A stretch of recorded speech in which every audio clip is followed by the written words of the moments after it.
नमस्ते दोस्तों, आपका वैल्यू एजुकेटर चैनल में स्वागत है, जहां आप सीखते हो स्टॉक मार्केट में निवेश करके आप कैसे पैसे बना सकते हो। तो मेरा नाम है शशांक और आज हम डिस्कस करेंगे माइंडट्री का जो Q4 2021 का रिजल्ट आया था, इसके बारे में डिटेल में डिस्कस करेंगे। इसके अलावा जो आईटी कंपनीज के फ़िलहाल तक रिजल्ट्स आए हैं जैसे कि TCS, इन्फोसिस और विप्रो, इनके बारे में भी हम देखेंगे। और एग्जैक्टली ये जो ग्रोथ हुआ है आईटी कंपनीज़ में ड्यूरिंग कोविड टाइम, उसके क्या क्या एग्जैक्ट रीजंस है इसके बारे में देखेंगे।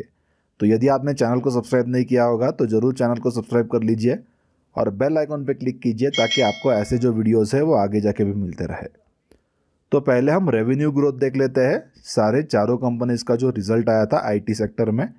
तो TCS का यदि आप देखोगे तो जो रेवेन्यू ग्रोथ हुआ है कंपेयर टू लास्ट ईयर वो लगभग 9.4% का है, इन्फोसिस का 13% का है, विप्रो 3% और माइंडट्री का 2.9%।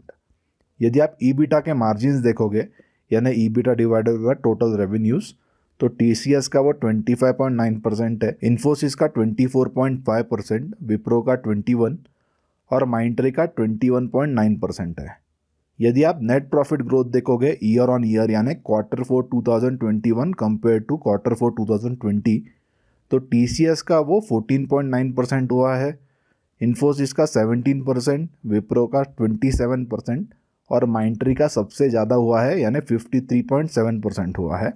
इसके एग्जैक्ट रीजंस हम आगे जाके देखेंगे कि माइंडट्री में इतना ग्रोथ क्यों आया है कंपेयर टू लास्ट ईयर का same quarter. Net profit growth यदि आप क्वार्टर ऑन क्वार्टर देखोगे यानी Q3 21 और Q4 21 को कंपेयर करोगे, तो TCS का वो 6.26% हुआ है, इन्फोसिस में डी ग्रोथ हुआ है लगभग 2.33% से, विप्रो का स्लाइट यहाँ पे ग्रोथ हुआ है क्वार्टर ऑन क्वार्टर 0.13% और माइंडट्री में यदि आप देखोगे तो 2.9% का डी ग्रोथ हुआ है। इसके बाद में नेट एम्प्लॉय एडिशन के बारे में देखते हैं। तो ये जो आईटी कंपनीज है उसमें मेजर जो एक्सपेंसेस होता है वो एम्प्लॉयज़ की जो सैलरी है उसमें ही जाता है। लगभग 65% तक के उनके जो एक्सपेंसेस है वो एम्प्लॉयज़ के लिए ही होता है, क्योंकि आईटी कंपनीज में कोई रॉ मटेरियल नहीं होता, इसीलिए मेजरली जो एक्सपेंसेस है वो एम्प्लॉयज़ के हैं। तो TCS में यदि आप देखोगे तो जो एम्प्लॉय एडिशन हुआ है वो लगभग 40,185 एम्प्लॉयज़ का हुआ है, इन्फोसिस में 10,307, विप्रो में 7,404 और माइंडट्री सबसे छोटी कंपनी है यहाँ पर, इसीलिए नेट एम्प्लॉय जो एडिशन है वो सबसे कम है, 1,823 है। टोटल हेडकाउंट आप देख सकते हो यानी हर एक कंपनी में करंटली कितने एम्प्लॉयज़ है। TCS यदि आप देखोगे तो इंडिया की सबसे लार्जेस्ट आईटी कंपनी है, उसमें टोटल जो एम्प्लॉयज़ है वो 4,88,649 है, इन्फोसिस में 2,59,619, विप्रो में 1,97,712 और माइंडट्री में 23,814। इसके बाद में यदि आप एट्रिशन देखोगे, एम्प्लॉय एट्रिशन यानी कितने एम्प्लॉयज़ यहाँ पे कंपनी को हर साल लीव करते हैं, तो TCS में सबसे कम है 7.2%, इन्फोसिस में 15.2%, विप्रो में 12.1 और माइंडट्री में भी लगभग 12.1 है। माइंडट्री का जो एट्रिशन रेट है कंपेयर टू लास्ट क्वार्टर वो रिड्यूस हुआ है। और मार्केट कैप यदि आप देखोगे तो TCS सबसे ज़्यादा है, उसका मार्केट कैप यदि आप देखोगे तो वो 11,81,902 करोड़ का है, इन्फोसिस का 5,76,469 करोड़, विप्रो 2,56,902 करोड़ और माइंडट्री का 34,113 करोड़ का है। तो ये एक ओवरऑल कंपैरिजन हो गया चारों कंपनीज का, TCS, इन्फोसिस, विप्रो और माइंडट्री का। अभी हम देखेंगे कि एक्चुअल में जो पैट ग्रोथ आया है यानी प्रॉफिट आफ्टर टैक्स या जो प्रॉफिटेबिलिटी इंक्रीज हुआ है कंपेयर टू लास्ट ईयर, उसके एग्जैक्ट रीजंस क्या है। तो हम पहले रेवेन्यू देखेंगे, रेवेन्यू में कितना ग्रोथ हुआ है, और बाद में ये देखेंगे कि एक्सपेंसेस में ग्रोथ हुआ है या डी ग्रोथ हुआ है, और उससे हमें पैट की ग्रोथ समझ जाएगी। तो TCS में यदि आप देखोगे तो जो रेवेन्यू का ग्रोथ है वो 4.6% का है और एक्सपेंसेस जो है वो 2.43% से इंक्रीज हुआ है, और पैट में जो ग्रोथ हुआ है वो निग्लिजिबल है 0.28%।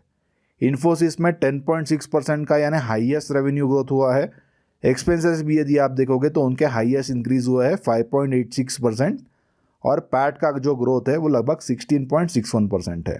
विप्रो में वही आप देखोगे तो रेवेन्यू में कोई ग्रोथ नहीं है, लगभग 1.3% का सिर्फ ग्रोथ है, पर इसमें उनके जो एक्सपेंसेस है उन्होंने काफ़ी रिड्यूस किए हैं, लगभग 3.34% से उनके जो एक्सपेंसेस है वो रिड्यूस हुआ है। इसीलिए जो पैट का ग्रोथ है वो लगभग 11% का विप्रो ने पोस्ट किया है compare to last financial year यानी 2020। माइंडट्री में यदि आप देखोगे तो जो रेवेन्यू का ग्रोथ है वो लगभग 2.63% है, पर जो एक्सपेंसेस है उन्होंने ड्रास्टिकली कम किए हैं, लगभग 5.57% से उन्होंने उनके जो एक्सपेंसेस है वो कम किए हैं। और इसीलिए सबसे ज़्यादा जो ग्रोथ है पैट में compare to last financial year, वो यदि आप देखोगे तो वो 75.91% यानी बहुत ही ज़्यादा हुआ है माइंडट्री के केस में। अभी हम माइंडट्री के स्पेसिफिक कुछ जो डिटेल्स है वो देखते हैं। तो अभी हम पहले कंपेयर करेंगे कि ये जो क्वार्टर है Q4 2021, उसको हम लास्ट ईयर का सेम क्वार्टर यानी Q4 20 और लास्ट क्वार्टर यानी Q3 2021 के साथ कंपेयर करेंगे।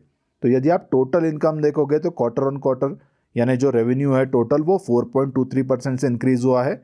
ईयर ऑन ईयर यहाँ पर 2.87% का इंक्रीज़ है। एम्प्लॉय बेनिफिट में यदि आप देखोगे तो जैसे कि मैंने आपको पहले बताया कि मेजर जो आईटी कंपनीज़ का एक्सपेंसेस है वो एम्प्लॉय बेनिफिट या एम्प्लॉयज़ की जो सैलरी है इसमें होता है। लगभग 65% ऑफ टोटल जो एक्सपेंसेस है वो एम्प्लॉय बेनिफिट के लिए होते हैं यानी एम्प्लॉयज़ की सैलरी के लिए है। और ये जो सारे नंबर्स है वो करोर्स में है। तो क्वार्टर ऑन क्वार्टर यहाँ पर 4% का इंक्रीज़ हुआ है। ईयर ऑन ईयर यहाँ पर 1.47% का इंक्रीज़ है। माइंडट्री ने उनके जो एम्प्लॉयज़ की सैलरी का हाइक है वो 1 जनवरी 2021 को किया था। अदर एक्सपेंसेस में यदि आप देखोगे और ईयर ऑन ईयर कंपेयर करोगे यानी Q4 21 और Q4 20, तो यहाँ पर मेजर रिडक्शन हुआ है। अदर एक्सपेंसेस के क्या क्या डिटेल्स है जैसे कि ट्रैवलिंग कॉस्ट है या सब कॉन्ट्रैक्टर कॉस्ट है या लीजिंग के लिए कुछ कॉस्ट है, तो इसके जो डिटेल्स हैं हम आगे जाके देखेंगे।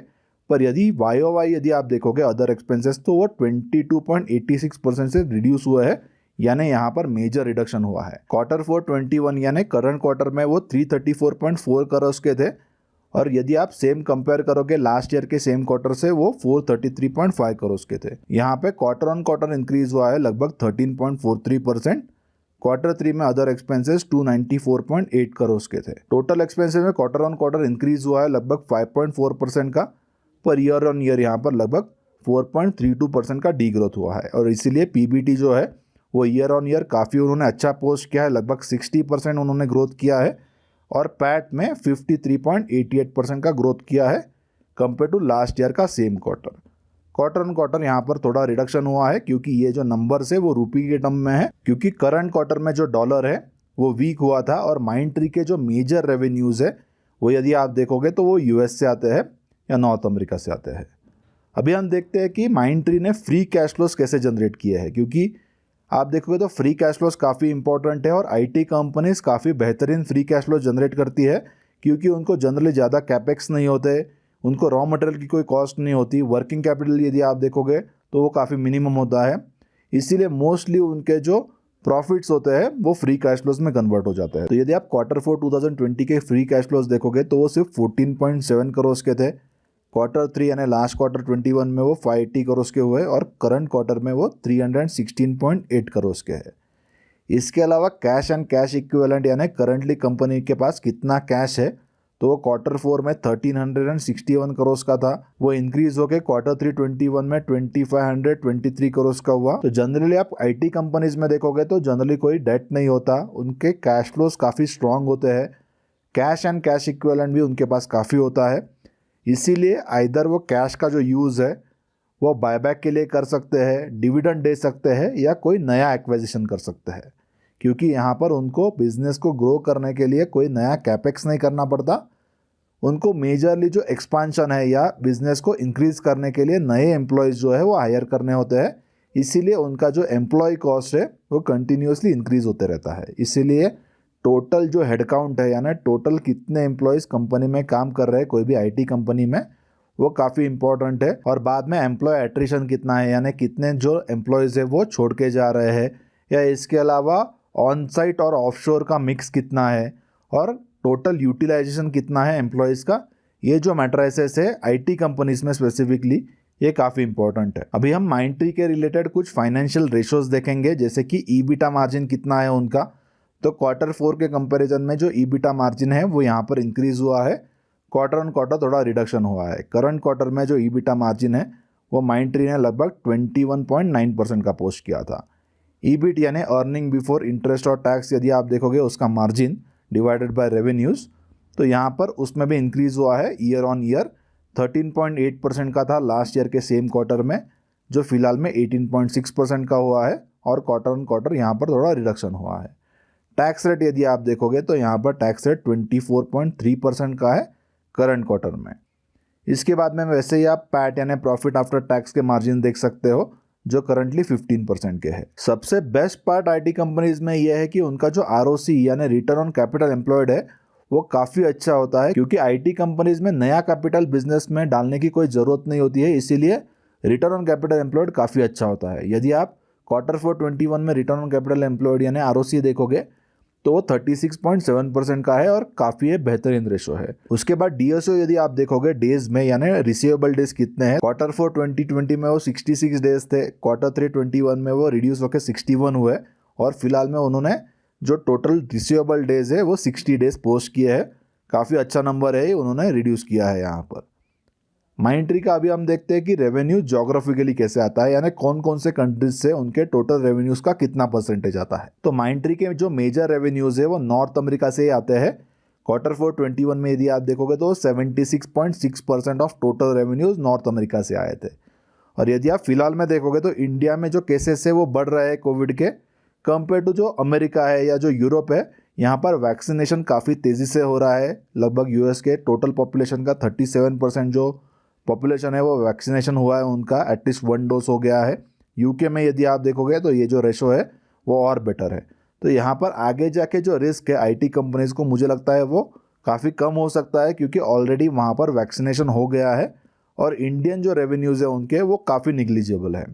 यूरोप में यदि आप देखोगे तो 7.1%, यूके और आयरलैंड में 8.6% ऑफ टोटल रेवेन्यू, एपीएससी और मिडिल ईस्ट से यदि आप देखोगे तो टोटल रेवेन्यूज के लगभग 7.7% कॉन्ट्रीब्यूशन है। अभी हम देखते हैं कि माइंट्री का जो रेवेन्यू है वो कौन कौन से इंडस्ट्रीज से आता है और क्या डिपेंडेंस है अलग अलग इंडस्ट्री का उनके टोटल बिजनेस पे। तो यदि आप BFSI देखोगे यानी बैंकिंग रिलेटेड या फाइनेंस रिलेटेड जो इंडस्ट्री है, तो यहाँ पर काफ़ी स्ट्रेस था ड्यू टू कोविड। तो जो कंट्रीब्यूशन 20.4% का था 2020 में Q4 में, वो रिड्यूस होकर फिलहाल में 18.4% का हुआ है। और सबसे ज़्यादा जो बेनिफिशियरी सेक्टर ये समय में था यानी ड्यूरिंग पैंडेमिक, तो वो कम्युनिकेशन, मीडिया और टेक्नोलॉजी का था। और ये सारे आईटी कंपनीज़ को आपको देखने को मिलेगा, जैसे कि मैं और आईटी कंपनीज़ भी ट्रैक कर रहा हूँ, टाटा एलेक्सी में मैं खुद इन्वेस्टेड हूँ, तो वहाँ पर भी ये जो सेगमेंट है स्पेशली कम्युनिकेशन, मीडिया और टेक्नोलॉजी का, उसमें काफ़ी अच्छा ग्रोथ हुआ है। तो जो Q4 2020 में कंट्रीब्यूशन था ये सेगमेंट का 43.1% का, वो इंक्रीज होकर फिलहाल में 49.4% हुआ है। तो यहाँ पर मेजर ये जो टोटल उनके जो रेवेन्यूज़ आते हैं वो यही सेगमेंट से आते हैं, और इसीलिए माइंट्री के जो प्रॉफिट्स है वो काफ़ी ग्रो हुआ है, ज़्यादा उनको इम्पैक्ट नहीं आया है। उसके बाद रिटेल, CPG और मैन्युफैक्चरिंग, यहाँ पर आप देखोगे तो 20.3% था लास्ट ईयर में, जो 22.4% हुआ है। मेजर जो हिट हुआ है माइंट्री के रेवेन्यूज़ को वो ट्रैवल एंड हॉस्पिटैलिटी सेगमेंट से हुआ है, जिसमें माइंट्री के काफ़ी बड़े क्लाइंट्स भी थे। तो ये जो सेगमेंट है इससे पहले 16.2% का कॉन्ट्रीब्यूशन आता था कंपेयर टू टोटल रेवेन्यूज़, जो रिड्यूस होकर 8.9% हुआ लास्ट क्वार्टर में, और ये क्वार्टर में थोड़ा यहाँ पर रिवाइवल हुआ है। फिलहाल में जो टोटल रेवेन्यूज़ का 9.9% ट्रैवल एंड हॉस्पिटलिटी से आ रहा है, पर फिलहाल में जो सेकेंड वेव आ रहा है इसके वजह से यहाँ पर और कुछ अफेक्ट आ सकता है। पर टोटल रेवेन्यू का यहाँ पर सबसे कम contribution travel and hospitality segment का है, तो उनका जो डाइवर्सिफाइड पोर्टफोलियो है वो माइंट्री का काफ़ी यहाँ पर सेफ है। इसके बाद में अभी हम माइंट्री के जो टोटल क्लाइंट्स है इसके बारे में कुछ इन्फॉर्मेशन देखते हैं, जैसे कि उनके एक्टिव क्लाइंट्स लास्ट ईयर में 307 थे, वो रिड्यूस हो गए 276 हुए लास्ट क्वार्टर में यानी Q3 21 में, और करंट क्वार्टर में और रिड्यूस हो गए 270 हुए। तो इसमें से जो कुछ क्लाइंट्स हैं वो मे बी हॉस्पिटलिटी सेगमेंट से हो सकते हैं। यहाँ पर एग्जैक्ट डिटेल्स वो शेयर नहीं करते कि कौन से सेगमेंट में कितने क्लाइंट्स हैं। माइंट्री ने कुछ नए क्लाइंट्स भी ऐड किए थे लास्ट ईयर में, उन्होंने 5 क्लाइंट्स ऐड किए थे, Q3 21 में 8 और Q4 में 4 उन्होंने नए क्लाइंट्स ऐड किए थे। टोटल यदि आप $1 मिलियन के क्लाइंट्स देखोगे तो यहाँ पर भी रिडक्शन हुआ है। लास्ट ईयर यानी Q4 2020 में 134 थे, उसके बाद में रिड्यूस होकर Q3 में 120 हुए और करंट क्वार्टर में वो 118 है। $5 मिलियन के जो क्लाइंट है वहाँ पर भी आप देखोगे तो थोड़ा रिडक्शन हुआ है। लास्ट ईयर में वो 47 थे, करंट ईयर के सेम क्वार्टर में वो 44 हो गए हैं। और सिमिलरली आप $10 मिलियन, $25 मिलियन, $50 और $100 मिलियन के जो क्लाइंट्स है उसके डिटेल्स यहाँ पर देख सकते हो। इसके बाद में जो टॉप क्लाइंट है माइंडट्री का, वो लास्ट ईयर में 24.8% कॉन्ट्रीब्यूट करता था, जो फिलहाल में 28% कॉन्ट्रीब्यूट कर रहा है, यानी कॉन्ट्रीब्यूशन जो है वो इंक्रीज हुआ है। टॉप 5 क्लाइंट का यदि आप देखोगे तो यहाँ पर लगभग सेम ही है कंपेयर टू लास्ट ईयर, और सिमिलरली टॉप 10 क्लाइंट्स का भी है। तो ये डिटेल से हमें ये समझ जाता है कि माइंडट्री का कितना डाइवर्सिफिकेशन है। पहले तो हमने ये देख लिया कि कौन कौन से इंडस्ट्री में डाइवर्सिफिकेशन है, अभी हमने ये देखा कि क्लाइंट वाइज कैसे उन्होंने उनका जो पोर्टफोलियो वो डाइवर्सिफाई किया है। अभी हम देखते हैं कि एम्प्लॉयज़ के रिलेटेड कुछ मैट्रिसेस, जैसे कि ऑन साइट और ऑफशोर का मिक्स क्या है। तो यदि आप लास्ट ईयर में देखोगे, जब भी एक्चुअली जो पैंडेमिक है वो जस्ट स्टार्ट हुआ था Q4 2020 में, तो उनके जो ऑन साइट परसेंटेज है टोटल एम्प्लॉयज़ के कंपैरिजन में, तो वो 21.1% का था, जो रिड्यूस होकर फिलहाल में 17.1% का हुआ है। और यदि आप ऑफशोर में देखोगे तो Q4 2020 में जो ऑफशोर था वो 78.9% था, जो यहाँ पर इंक्रीज होकर 82.9% हुआ है।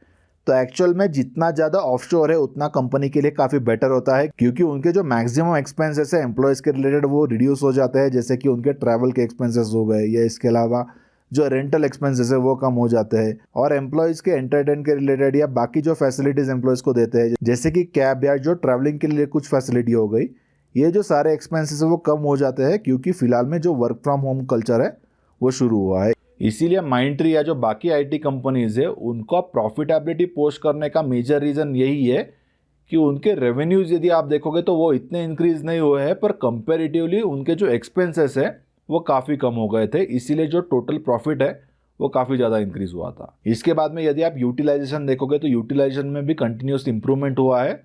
लास्ट ईयर के सेम क्वार्टर में यानी Q4 2020 में वो 76.5% का था, जो Q3 21 में 83.1% का हुआ है, और Q4 यानी करंट क्वार्टर में वो और इम्प्रूव होके 84.3% का हुआ है। यानी टोटल जो एम्प्लॉयज़ फिलहाल में काम कर रहे हैं उसमें से यूटिलाइजेशन लेवल फिलहाल में कितना है। अभी हम सबसे इम्पोर्टेंट डिटेल्स देख लेते हैं जो अदर एक्सपेंसेस के हैं, जिसके बारे में हमने पहले डिस्कशन किया था। तो एक्चुअल में जो अदर एक्सपेंसेस में रिडक्शन आया है उसके एक्चुअल में डिटेल्स क्या है, और यदि आप कंप्लीट फाइनेंशियल ईयर में देखोगे 2020 और 2021 को कंपेयर करोगे तो अदर एक्सपेंसेस में लगभग 26% का रिडक्शन आया है। तो अदर एक्सपेंसेस में ट्रैवल एक्सपेंसेस यदि आप देखोगे तो ये जो नंबर्स है वो करोर्स में है, और बाद में इन टर्म्स ऑफ टोटल जो अदर एक्सपेंसेस है उसमें से travel expenses as a percentage कितने हैं। तो यदि आप ट्रैवल एक्सपेंसेस देखोगे तो वो 326.5 करोड़ के थे, और ये जो सारे नंबर्स है वो लास्ट ईयर के हैं, यानी फाइनेंशियल ईयर 2020 के हैं। करंट ईयर के जो अदर एक्सपेंसेस के डिटेल्स है वो अब तक आए नहीं है। जब ये एनुअल रिपोर्ट पोस्ट होगा या रिलीज होगा उसके बाद में हमें ये जो सारे डिटेल्स है वो हमें समझ जाएंगे, पर टोटल नंबर हमारे पास है कि फाइनेंशियल ईयर 2021 में टोटल अदर एक्सपेंसेस कितने हैं, तो वो 26% से रिड्यूस हुआ है। तो ट्रैवल एक्सपेंसेस टोटल एक्सपेंसेस का 20.18% कॉन्ट्रीब्यूशन होता है, यानी मेजरली जो ट्रैवल एक्सपेंसेस है वो ये ईयर में कम हुए होंगे, क्योंकि ड्यू टू कोविड वैसे भी ट्रैवल जो है वो रिस्ट्रिक्टेड है। उसके बाद में सब कॉन्ट्रैक्टर के जो एक्सपेंसेस है वो टोटल जो एक्सपेंसेस है उसका 38.37% कॉन्ट्रीब्यूशन करता है, यानी 620.8 करोड़ के थे लास्ट ईयर में। और बाद में बाकी एक्सपेंसेस है जैसे कि computer consumables, legal and professional charges, इसका परसेंटेज काफ़ी कम है। Power and fuel, lease rentals, repairs and maintenance में अलग अलग आ जाते हैं, जैसे कि building machinery, insurance, rates and taxes, foreign exchange में क्या लॉस या प्रॉफिट है। तो ये जो सारे अदर एक्सपेंसेस है वो 2020 फाइनेंशियल ईयर में टोटल 1618 करोड़ के थे, वही 2021 में वो 1197 या लगभग 98 करोड़ के उन्होंने पोस्ट किए थे, यानी 26% का यहाँ पर अदर एक्सपेंसेस में रिडक्शन आया है। और मेरे अकॉर्डिंगली मेजर जो रिडक्शन होगा वो ट्रैवलिंग एक्सपेंसेस में होगा। तो यदि आप माइंडट्री के टोटल रेवेन्यूज देखोगे 2020 के और 2021 के, तो यहाँ पर मेजर कुछ ग्रोथ नहीं है, पर ड्यू टू उनके जो एक्सपेंसेस है वो रिड्यूस हो गए हैं। वर्क फ्रॉम होम फिलहाल में चल रहा है, इसीलिए माइंडट्री ने काफी अच्छा प्रॉफिटेबिलिटी जो है वो करंट फाइनेंशियल ईयर में पोस्ट किया है। तो फिलहाल में आईटी सेक्टर में टाटा एलएक्सजी का जो शेयर है वो मैं मेरे पोर्टफोलियो में होल्ड कर रहा हूँ, और मुझे लगता है कि उनका जो रिजल्ट है वो 23 अप्रैल को है। तो यदि आपको टाटा एलएक्सजी के रिलेटेड जो Q4 21 का रिजल्ट आने वाला है इसके रिलेटेड एक सेपरेट वीडियो चाहिए होगा तो जरूर आप मुझे नीचे कमेंट में लिख के बताइए। मैं जरूर आपके लिए मेरा जो इन्फॉर्मेशन है या जो मुझे अंडरस्टैंडिंग है टाटा एलएक्सजी की, क्योंकि टाटा एलएक्सजी को लगभग मैं 2-3 ईयर से ट्रैक कर रहा हूँ, तो इसके रिलेटेड मैं डेफिनेटली एक वीडियो बना सकता हूँ। आप मुझे नीचे कमेंट में लिख के बता सकते हो। और यदि आपको भी आपका जो पोर्टफोलियो वो क्रिएट करना है जिसमें लगभग 12 to 13 स्टॉक्स हो गए अलग अलग सेक्टर्स के, और यहाँ पर कंप्लीट जो एनालिसिस है वो मैं खुद करता हूँ, जैसे कि ग्राउंड सर्वे हो गया यानी चैनल चेक्स हो गए। रिसेंटली मैंने एक्शन कंस्ट्रक्शन इक्विपमेंट ये जो कंपनी है उसको विजिट किया था। इसके अलावा कंप्लीट बिजनेस मॉडल का अंडरस्टैंडिंग, कॉम्पिटिटिव स्ट्रक्चर या जो बैलेंस शीट का एनालिसिस है, ये सब होने के बाद पोर्टफोलियो में हम अलग अलग जो स्टॉक्स है उनका कुछ वेटेज डिसाइड करते हैं डिपेंडिंग ऑन आगे कैसे ग्रोथ होने वाला है, करंटली क्या रिस्क है। जैसे कि आईडीएफसी फर्स्ट बैंक में मेरा मेजर होल्डिंग था, जब भी जो स्टॉक है वो लगभग 25-30 रुपीज़ के आसपास था।